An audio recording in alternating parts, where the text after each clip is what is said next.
other news tonight, it was the turn today of Senator Jinggoy Estrada to question the credibility of two whistleblowers in the 10 billion peso pork barrel scam. In his privileged speech, the San Juan senator also accused a colleague of using the Senate pork barrel scam investigation for political goals. This report. In his privileged speech, Senator Jinggoy Estrada denounced the continuous trial by publicity against him and Senators Bong Revilla and Juan Ponce Enrile. He also pointed out the flaws of witnesses Ruby Tuason and Technology Resource Center Director Dennis Cunanan. Estrada is dumbfounded with Cunanan's statement that the 12 million peso White Plains property which he rents belongs to his brother Darius Cunanan.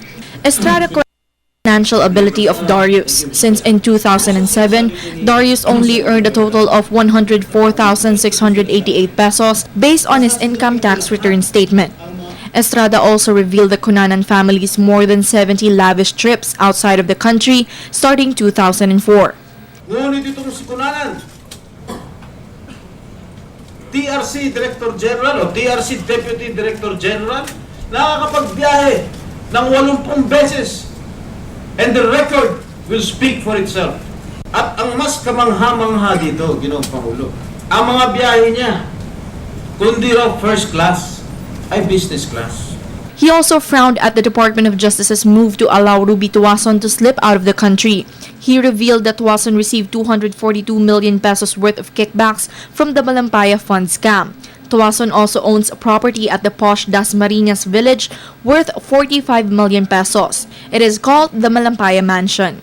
Tinawag ko itong Malampaya Mansion ng mga malalapit kay Mrs. Tuason sapagkat ito ay isa sa mga katas di umano ng kanyang Malampaya kickbacks.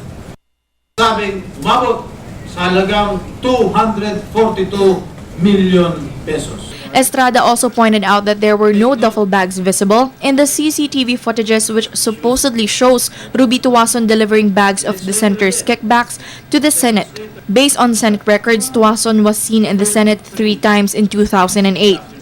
Meanwhile, Estrada hinted that the pork probe was being used to carry out hidden political agendas, particularly those who have plans to run for presidency in the 2016 elections, which Majority Floor Leader Alan Peter Cayetano answered. Ang nangyayari po ngayon, dito sa Blue Ribbon Committee, lahat yung mga gustong tumakbo, nagpapasikat. Estrada vowed to talk about his involvement in the scam at the proper venue, in a court. In the end, the two senators shook hands. For the People's Television, Sam Ramirez.